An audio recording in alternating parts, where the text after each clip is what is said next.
Hi everyone, a very welcome to all of you to JupyterCon 2025 once again, and it's a pleasure for me to be here. So today's topic that we're going to discuss is how we can connect technology with ethics and how we can bring responsible AI in the Jupyter environment.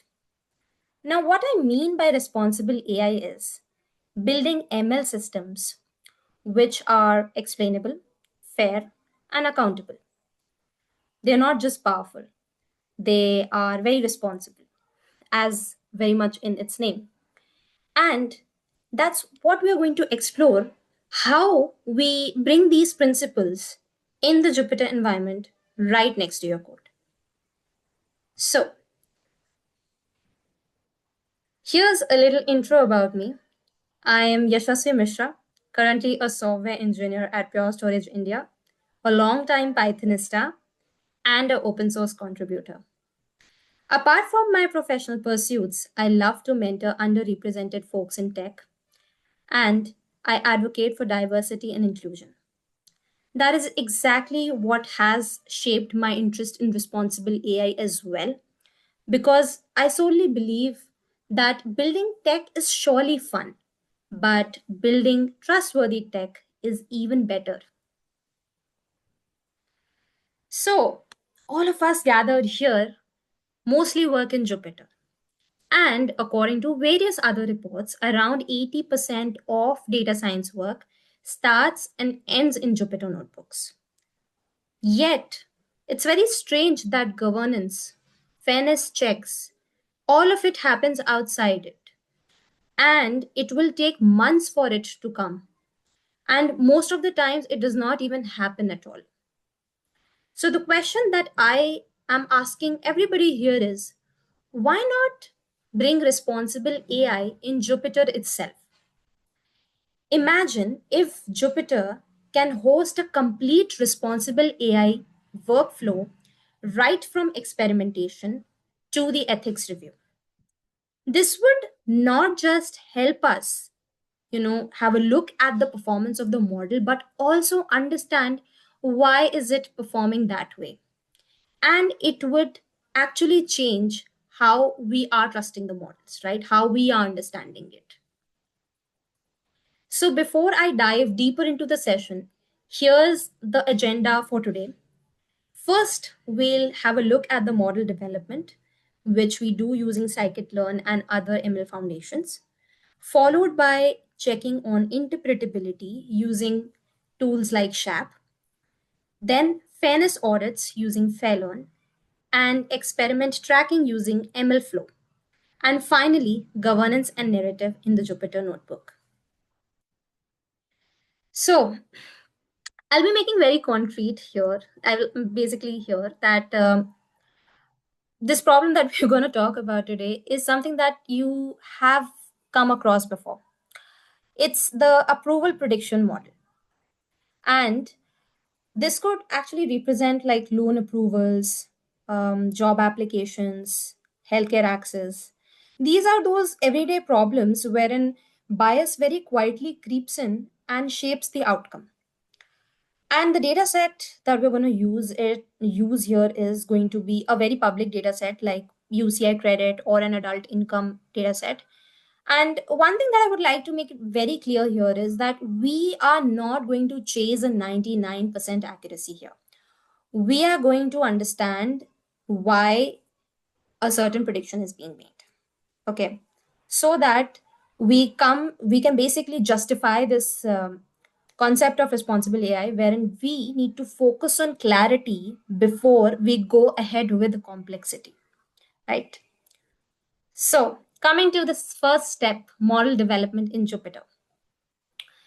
Now, we'll be using scikit-learn, which is the very foundation of traditional ML systems. And we make two baseline models, logistic regression and random forest.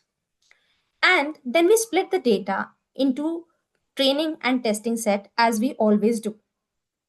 After that, we will be scaling the numerical columns using standard scaler, and we will be encoding the categorical columns using techniques like one-hot encoder.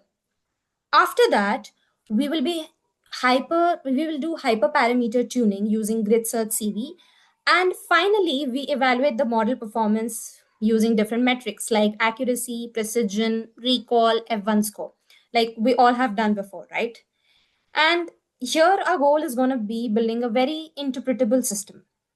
So here's the workflow, or basically the data flow that I have built, which talks about the thing that I just told you about, wherein how we do the data prep, we split it, and then we pre-process it. After that, we make the baseline models and do the hyperparameter tuning, and followed by the basic evaluation.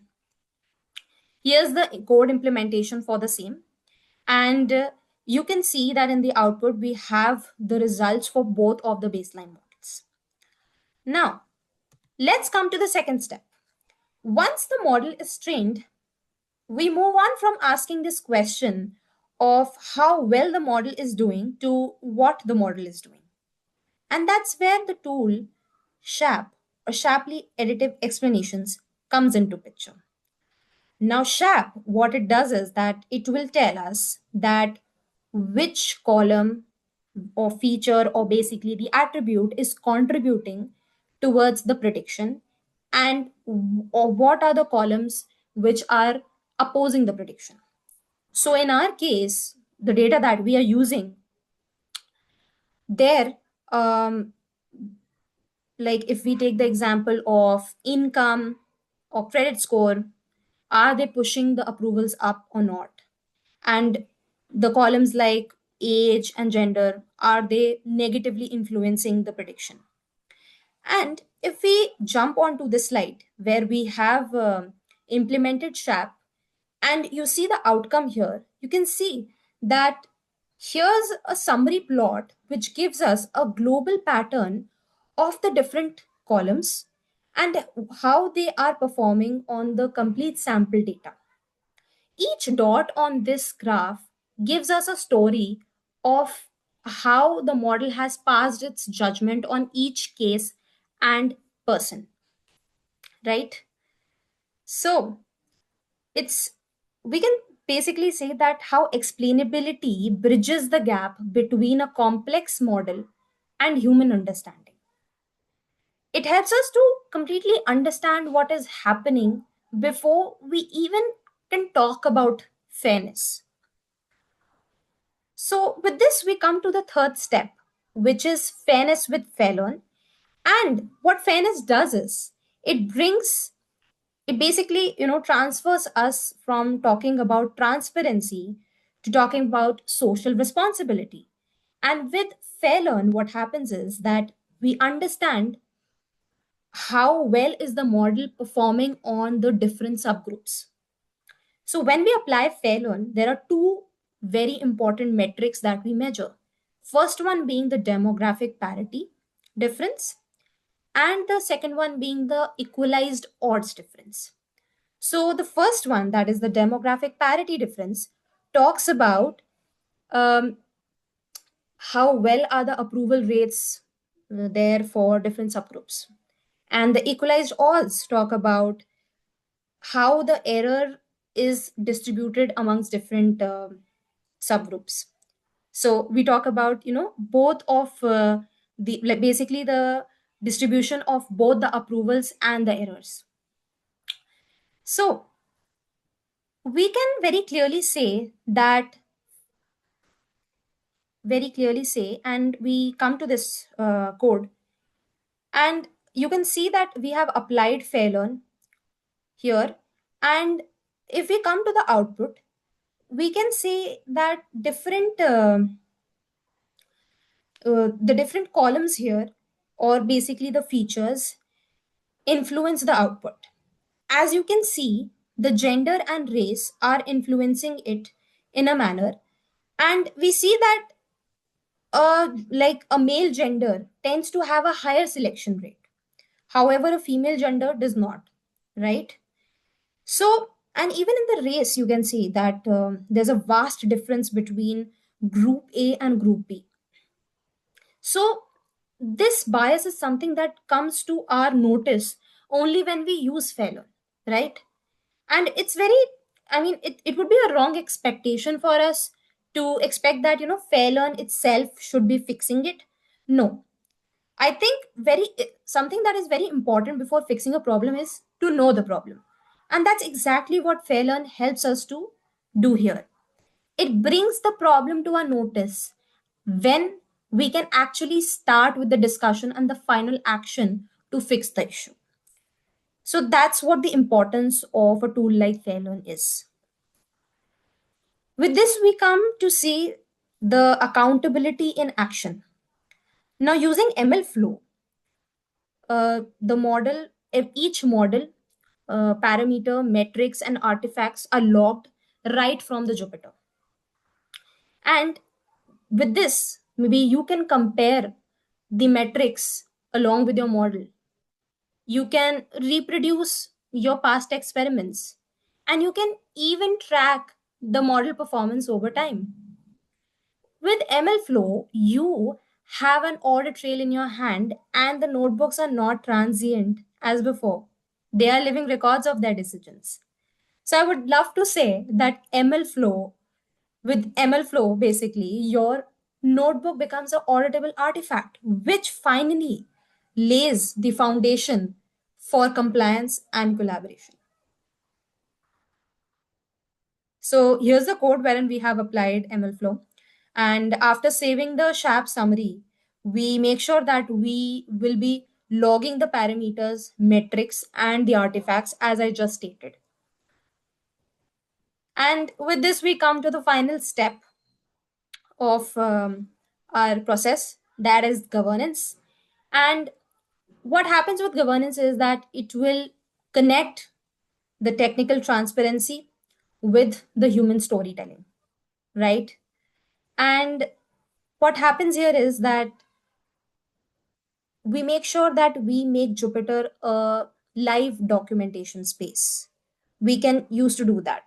Not like having a documentation somewhere else and code somewhere else. It actually makes it very difficult for us to keep track. But in Jupyter, we have Markdown, code, and visualizations with which we can have the documentation as well as the code in same place.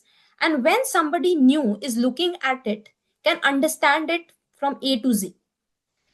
And then we can also embed model cards, which help us to describe the model intent and purpose, data sources and limitations, and also bias considerations and ethical implications. And with version control in Jupyter, we can very easily trace any changes that are being done. So, with this, we can very confidently say that transparency isn't a report you write later, it's something you build into the way you work. Now, coming to the best practices which will make responsible AI even more sustainable. First one being obviously integrating explainability and fairness very early on. It's not something that you do in the end once your project is over. I know once we are done with the project, we are very lazy to do something else. So I think it's a very good decision to build it on early so that in the end you do not have to tag something along, right? And then we automate the tracking process using the tools like of MLflow. And then we document the intent and the limitations of the model. The model does not need to be a very perfect one, but if its scope is not clear, I think that would be an issue. And finally, we share the results with everyone, not just engineers, but with the ethics team, design team, product teams, so that we know like what's happening. And with all of these best practices, I'm not sure if you've noticed, but you see that we are actually shifting the culture from just moving fast and breaking things to actually moving responsibly and learning fast. And if we talk about the benefits that Jupyter ecosystem will have with this. So with all these tools that we just discussed, right? Um, SHAP, MLflow, Fairlearn. We're not just improvising on a single project. We are actually widening Jupiter's mission. We're actually working on the vision that Jupiter holds and make sure that responsible AI is in place. As you can see here, Jupyter Notebook is it basically forms the central part for connecting these open source library and lay the foundation of transparent AI workflow. And this extends Jupyter from just being an experimentation playground to being a governance ready platform. With this, we build trust through reproducibility, explainability, and human readable model narratives. And it empowers our practitioners to move on from train and test to build and trust. And coming to this slide of community and collaboration, this is something that I always live by. Now, we talked so much about responsible AI, right? And we know that responsible AI cannot be done by a single person. It's not a solo sport, it is a community challenge. So, when data scientists, product owners, ethics teams, they all are working in the Jupyter environment, they're not just sharing code, but they are sharing a much larger context, right? So, I think it's very important for us to actually work with responsible AI while we are building something in it in the Jupyter notebook so that we're actually moving forward from it being just a policy to being a cultural way of working, right? So that's how we'll be making responsible ML and it will be made default, not just an afterthought, oh, it should be done. It would be like, it will be done. And with this, I come to the last slide of my talk today. So here are the resources and the takeaways. I have attached my Google Colab notebook so that everybody can have a look at how I have implemented these techniques. And here are the libraries that I primarily used, and there are documentations which are available out there. You can go to their official documentation, which is the best way to learn about them: Scikit-learn, SHAP, Fairlearn, and MLflow. And make sure that you basically go through these articles that I've attached here. So with this, thank you so much for having me here. And it was a great time talking about responsible AI and how we can move, from building a ton of systems which we cannot make sense about to systems that actually matter. Thank you so much.